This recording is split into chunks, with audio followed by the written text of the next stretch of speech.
E aí, como estão vocês?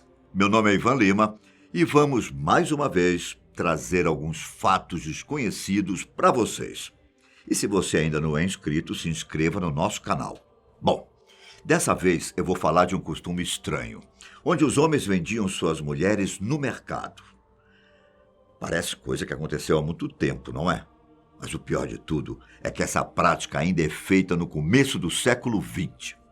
Se atualmente é normal a gente ver casais se divorciando, antigamente alguns homens optavam por vender suas mulheres. Assim, tanto elas quanto eles poderiam ter uma vida nova.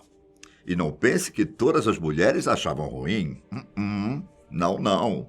Na verdade, algumas esposas geralmente aceitavam por vontade própria, para desfazer um casamento infeliz.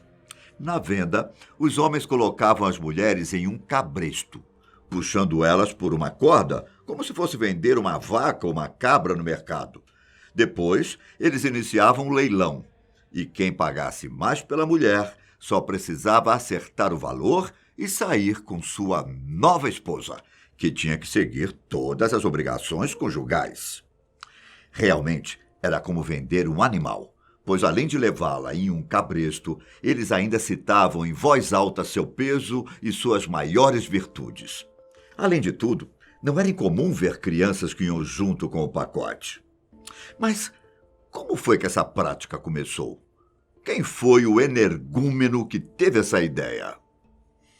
Segundo as pesquisas do nosso roteirista, não foi encontrada nenhuma informação sobre onde a prática do leilão de esposas começou. Há um caso que aconteceu em 1302, onde um cara entregou sua esposa para outro homem. Mas as informações são muito rasas. Mas encontramos algumas coisas sobre um homem chamado George Fuller, que vendeu sua esposa para Thomas Rittmauster por volta de 1696. Mas tempos depois, Thomas foi multado por viver com sua esposa, que tinha sido comprada. Mesmo todas as partes estando de acordo, a prática não era aceita. Nos próximos anos, o comércio de esposas ficou muito popular. Era um método de divórcio que, a partir da Lei do Casamento de 1753, ficou cada vez mais comum. Por que a lei influenciou essa prática? Antes, duas pessoas poderiam simplesmente concordar que eram casadas, sem fazer registros ou oficializar o vínculo, desde que não fosse um relacionamento proibido pela lei divina. Assim, quando duas pessoas resolvessem se separar, era mais fácil.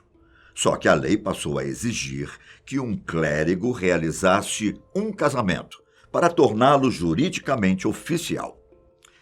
Pelo fato da separação ter se tornado um pouco mais complicada, vender as esposas em leilões ficou muito comum, principalmente entre os plebeus, já que não havia uma maneira legal de se divorciar.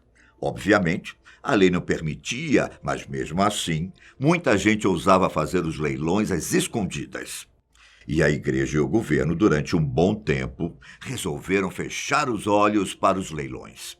Embora, em alguns casos, eles prendessem o vendedor, o comprador e a mulher à venda. Como nessa época muitas pessoas viviam infelizes no casamento e o divórcio era proibido, os plebeus britânicos davam seu jeitinho para conseguir acabar com o casamento. De vez em quando, comprar a mulher do outro homem gerava alguns problemas.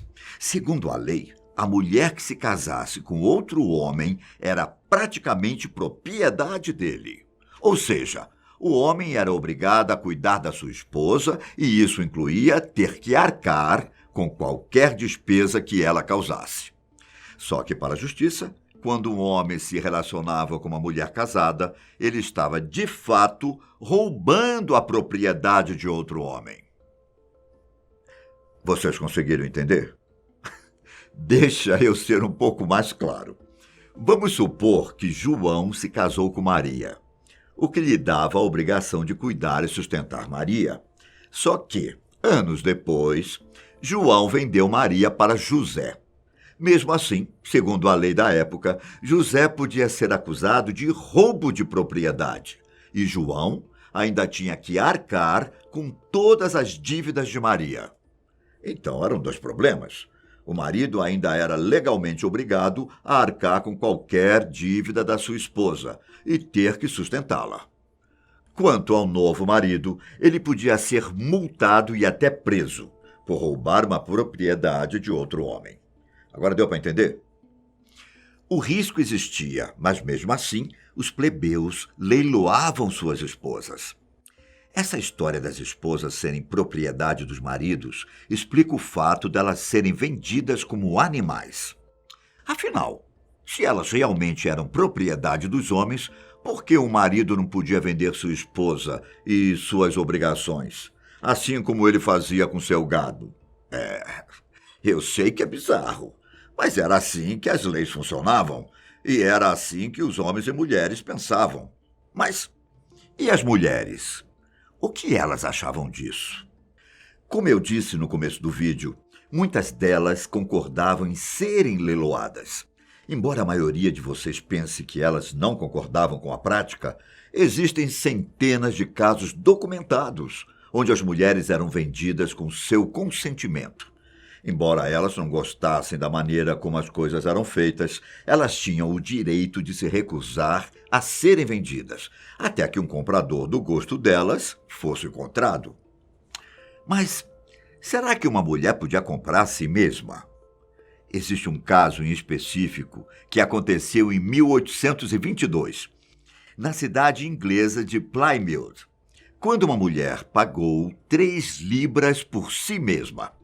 Uma ideia genial e que libertava as mulheres de terem um compromisso. Em outros casos, o comprador já era escolhido muito antes do leilão acontecer. E como ela tinha o direito de dizer não, ela recusava as compras até chegar no homem desejado. E como em alguns casos a venda já estava combinada, às vezes o valor da venda era simbólico. E nem sempre eram só os pobres que participavam dos leilões. Em um caso famoso de ricos que compravam esposas, um duque chamado Henry Bridges ficou perdidamente apaixonado quando se deparou com uma linda mulher que estava sendo vendida. Não se sabe ao certo quanto ele pagou, mas dizem que foi uma das compras mais altas da história. Inicialmente, o duque não fez dela sua esposa, até porque ele ainda era casado. Ela então se tornou sua camareira e amante. Quando a esposa do duque morreu, eles se casaram. Uma loucura essa história das esposas serem vendidas com o consentimento, não é? Mas, obviamente, nem sempre as coisas aconteciam como elas queriam. Há casos em que a venda ocorreu porque o marido descobriu que a sua esposa tinha um amante. O amante, então, fazia uma oferta para comprar a mulher, evitando assim que ele tivesse problemas com a justiça.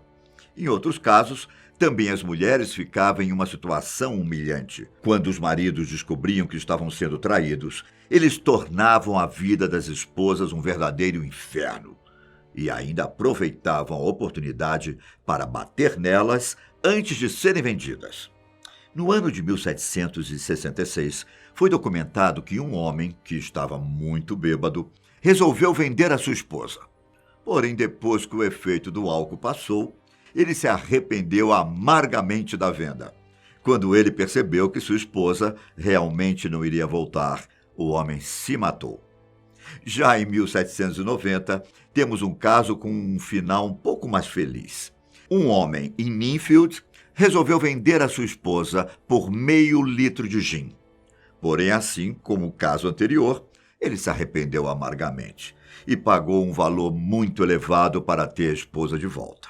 Quanto à forma como os leilões eram feitos, as pessoas faziam questão de que todo mundo soubesse da venda, pois isso garantia que todos da cidade soubessem que o marido não era mais responsável por sua esposa, nem por suas dívidas ou outras obrigações. Então, muitos homens tratavam de anunciar suas esposas em um jornal local, ou pagavam alguém para anunciar na cidade sobre o leilão ou sobre a venda.